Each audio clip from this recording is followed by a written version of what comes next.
भाभी की माँ की आखिरी निशानी साड़ी फाड़कर ननद हंस रही थी। अगले दिन बैंक से आई एक कॉल ने पूरे खानदान के होश उड़ा दिए। भाभी, यह साड़ी तुम पर नहीं, किसी नौकरानी पर अच्छी लगेगी।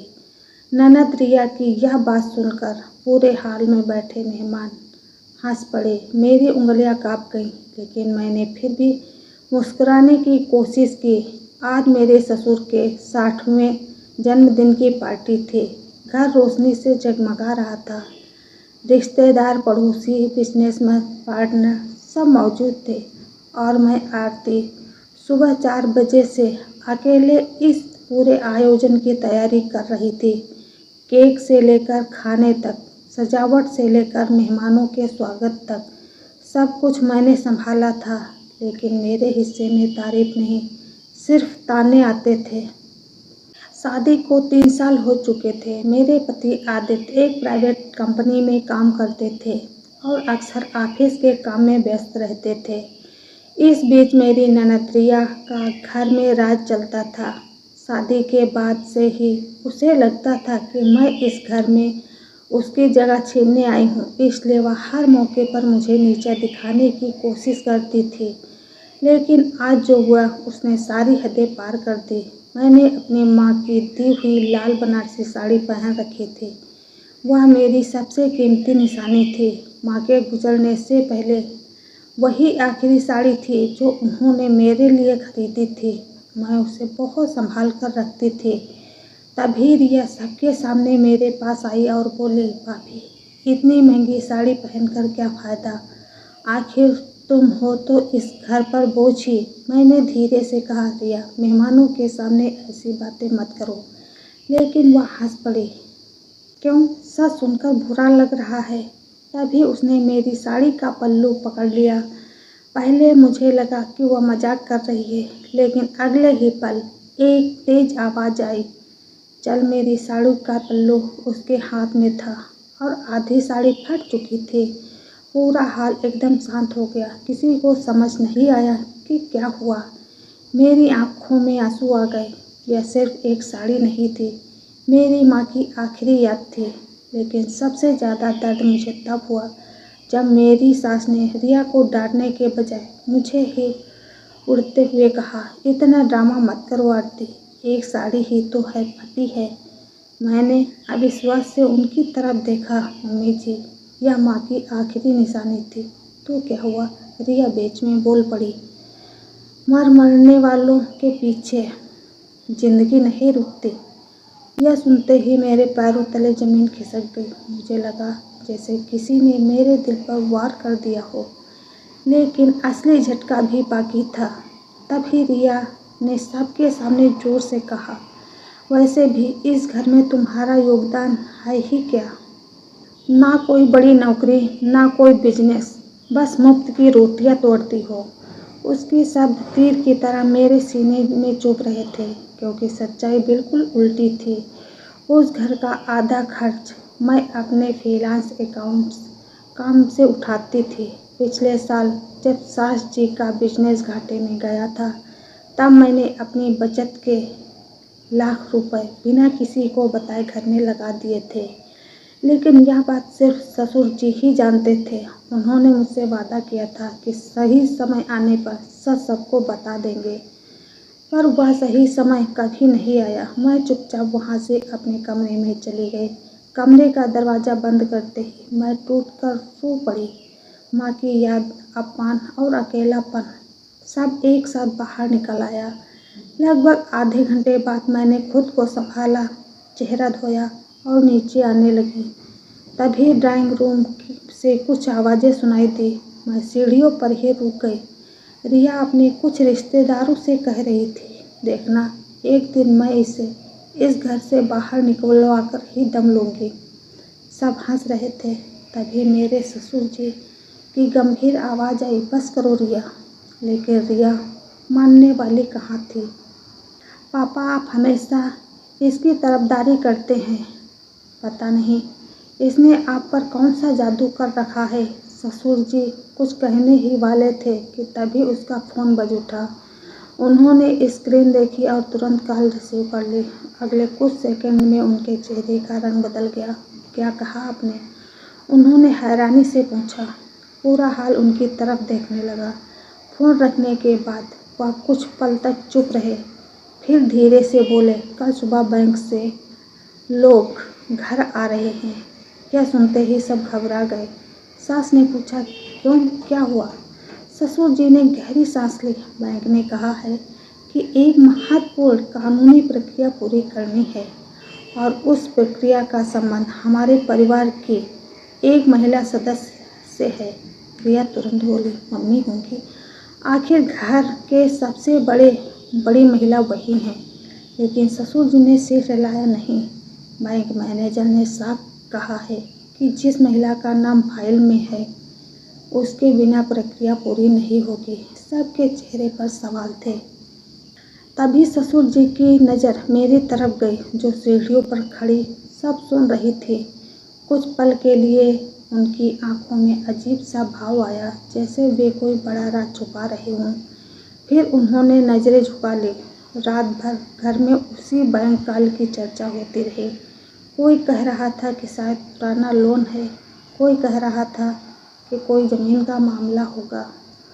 लेकिन अगले दिन सुबह जब ठीक 10 बजे बैंक की खाली गाड़ी घर के सामने आकर रुकी और उसमें से बैंक मैनेजर के साथ 2 वकील उतरे, तो पूरे परिवार के होश उड़ गए, क्योंकि उनके हाथ में जो फाइल थी उसके ऊपर बड़े अक्षरों में सिर्फ एक नाम लिखा था, आरती शर्मा। और जैसे ही रिया ने यह नाम देखा, उसके चेहरे का रंग उड़ गया, क्योंकि उसे पहली बार एहसास हुआ कि जिस भाभी को वह 3 साल से बेइज्जत कर रही थी, शायद उसकी असली कहानी वह कभी जान नहीं पाई थी। बैंक मैनेजर के हाथ में मौजूद फाइल पर जैसे ही सबकी नज़र गई और ऊपर बड़े अक्षरों में आरती शर्मा लिखा दिखाई दिया, पूरे घर में ऐसा सन्नाटा छाया जैसे किसी ने अचानक समय रोक दिया हो। रिया, जिसने कल ही मेहमानों के सामने मेरी माँ की आखिरी निशानी साड़ी फाड़ दी थी, सबसे पहले हंसते हुए बोली, सर लगता है कोई गलती हो गई है। हमारी भाभी का बैंक से क्या काम? लेकिन बैंक मैनेजर ने उसकी तरफ देखा तक नहीं। उन्होंने सीधे मेरी तरफ देखकर कहा, मैडम, हमें आपसे कुछ ज़रूरी दस्तावेजों पर हस्ताक्षर करवाने हैं। मैं खुद हैरान थी, मुझे समझ नहीं आ रहा था कि आखिर मामला क्या है। तभी ससुर जी की आंखें झुक गईं। उनके चेहरे पर ऐसा भाव था जैसे वे कोई पुराना राज छुपाए बैठे हों। बैंक मैनेजर ने फाइल खोली और कहा, करीब 3 साल पहले जब शर्मा ट्रेडर्स पर अधिक आर्थिक संकट आया था, तब बैंक ने कंपनी को अंतिम चेतावनी जारी की थी। अगर 90 दिनों के भीतर भुगतान नहीं होता तो कंपनी की संपत्ति कुर्क हो सकती है। यह सुनकर रिया और सास दोनों चौंक गए, क्योंकि उन्हें पहली बार पता चल रहा था कि बिजनेस कभी इतना बुरे दौर से गुजरा था।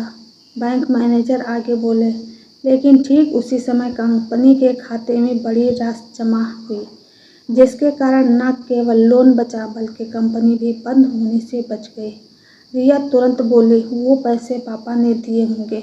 बैंक मैनेजर ने सिर हिलाया, नहीं। फिर उन्होंने पहला दस्तावेज टेबल पर रखा। जमा करने वाले का नाम साफ लिखा था, आरती शर्मा। कमरे में बैठे सभी सदस्य मेरी तरफ देखने लगे। आदित्य की आंखें फैल गईं, सास के चेहरे का रंग उड़ गया, रिया की हंसी गायब हो चुकी थी। तभी दूसरा दस्तावेज सामने आया, फिर तीसरा, फिर चौथा। हर दस्तावेज में अलग अलग तारीखों पर मेरे खाते से कंपनी में पैसे जमा किए हुए थे, 5 लाख, 7 लाख, 4 लाख, 3 लाख, कुल मिलाकर करीब 22 लाख। सास हकलाते हुए बोली, लेकिन इसके पास इतने पैसे कहाँ से आए? पहली बार मेरे ससुर जी बोले, अपनी मेहनत से कमाए थे इसने। पूरा कमरा उनकी तरफ मुड़ गया। उन्होंने भारी आवाज़ में कहा, जब मेरा बिजनेस डूब रहा था तब किसी ने मदद नहीं की थी, रिश्तेदारों ने मुंह फेर लिया था, बैंक रोज नोटिस भेज रहा था। उसी समय आरती ने अपनी एफडी तोड़ी, अपनी बचत निकाली और मेरे हाथ में रख दी। मेरी आंखें नम हो गईं क्योंकि यह पहली बार था जब उन्होंने सच सबके सामने कहा था। रिया अविश्वास से बोली, भाभी ने ससुर जी से कहा।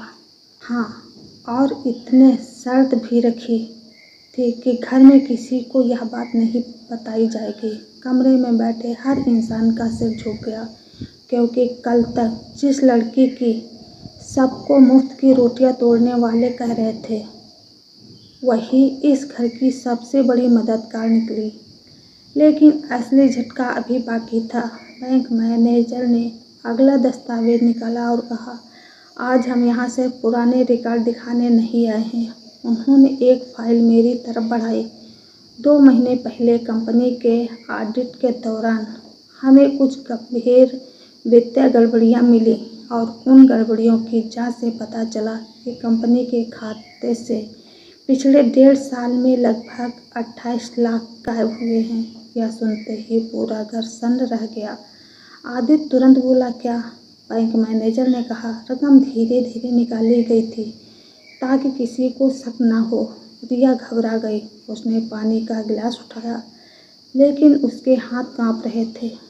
बैंक मैनेजर ने कहा, कल हमने अंतिम जांच पूरी की और आज उसी की रिपोर्ट के साथ आए हैं। फिर उन्होंने फाइल के कुछ प्रिंट आउट निकाले। बैंक ट्रांसफ़र, ऑनलाइन भुगतान और खरीदारी के रिकॉर्ड सब एक ही नाम पर जाकर रुक रहे थे, रिया वर्मा। पूरे कमरे में जैसे बम फट गया। सास चिल्लाई, क्या झूठ है? लेकिन बैंक रिकॉर्ड झूठ नहीं बोलते। सामने साफ दिख रहा था कि रिया ने अलग अलग ऑनलाइन खातों के जरिए कंपनी के पैसे अपने निजी खर्चों में लगाए थे। महंगे मोबाइल, डिजाइनर बैग, विदेशी ट्रिप और लग्जरी शॉपिंग। रिया रोने लगी। मैं वापस करने वाली थी लेकिन अब बहुत देर हो चुकी थी। ससुर जी की आंखों में गुस्सा और दर्द दोनों थे। जिस बहू ने घर बचाया उसे तुमने चोर कहा और असली चोरी तुम करती रही। रिया सिर झुकाकर रोने लगी। तभी बैंक मैनेजर ने कहा, कंपनी ने पुलिस केस नहीं किया है क्योंकि यह व्यक्ति ने इसकी अनुमति नहीं दी। सबने एक साथ मेरी तरफ देखा। मैं चुप थी। बैंक मैनेजर ने कहा, ऑडिट रिपोर्ट सबसे पहले मैडम आरती के पास गई थी क्योंकि कंपनी के पुराने वित्तीय दस्तावेजों में उनका नाम भी दर्ज था। अगर यह चाहती तो आज मामला पुलिस तक पहुंच चुका होता। कमरे में ऐसा सन्नाटा था कि घड़ी की टिक टिक भी सुनाई दे रही थी। सास की आंखों से आंसू बह रहे थे। आदित्य सिर झुकाकर बैठा था और रिया फूट फूट कर रो रही थी। कुछ देर बाद उसने मेरे पैरों के पास बैठते हुए कहा, भाभी मुझे माफ़ कर दो। यही वह लड़की थी जिसने कल मेरी माँ की आखिरी निशानी फाड़ दी थी। लेकिन आज उसकी आवाज़ में घमंड नहीं, पछतावा था। मैंने उसकी तरफ देखा। मेरे दिल में गुस्सा था, डर था, लेकिन नफरत नहीं थी। मैंने धीरे से कहा, रिया, साड़ी फटने का दुख नहीं था। दुख इस बात का था कि तुम्हें कभी मेरी कीमत समझ नहीं आई। रिया रोती रही। मैंने तभी एक फाइल उठाई जो बैंक मैनेजर मेरे लिए लाए थे। सबको लगा मैं कंपनी में अपना अधिकार मांगूंगी, रिया के खिलाफ कार्रवाई करूंगी या इस घर से चली जाऊंगी। लेकिन मैंने कुछ और किया। मैंने फाइल बंद कर दी और ससुर जी के हाथ में रख दी। पापा, मैंने यह घर रिश्तेदारी के लिए नहीं बचाया था, मैंने इसे परिवार समझकर बचाया था। ससुर जी की आंखें भर आईं। सास रोते हुए मेरे गले लग गई। आदित्य पहली बार मेरे सामने शर्मिंदा खड़ा था। उसने धीमी आवाज़ में कहा, मैं तुम्हारे साथ खड़ा नहीं हुआ, मुझे माफ़ कर दो। मैंने जवाब नहीं दिया क्योंकि कुछ गलतियाँ माफ़ी से नहीं, समय से सुधरती हैं। 6 महीने बाद वही घर पूरी तरह बदल चुका था। रिया अब एक एनजीओ में काम करती थी और आर्थिक अनुशासन सीख रही थी। सास ने पहली बार मुझे बहू नहीं बेटी कहना शुरू किया और सबसे बड़ा बदलाव था कि अब इस घर में किसी की आवाज़ ऊंची नहीं होती थी। मेरी माँ की फटी हुई साड़ी मैंने सिलवा कर फ्रेम में लगवा दी थी। ड्राइंग रूम की दीवार पर वह आज भी टंगी थी। उसके नीचे एक छोटी सी लाइन लिखी थी, कपड़ा फट सकता है लेकिन सम्मान नहीं। और जब भी कोई नया मेहमान उस फ्रेम को देखकर उसकी कहानी पूछता तो पूरे घर को याद आ जाता कि एक दिन उन्होंने जिस लड़की को सबके सामने कमज़ोर समझा था, वही इस परिवार की सबसे मजबूत नींव निकली। तो दोस्तों, आज की हमारी ये कहानी आपको कैसी लगी, कमेंट करके ज़रूर बताना। राधे राधे।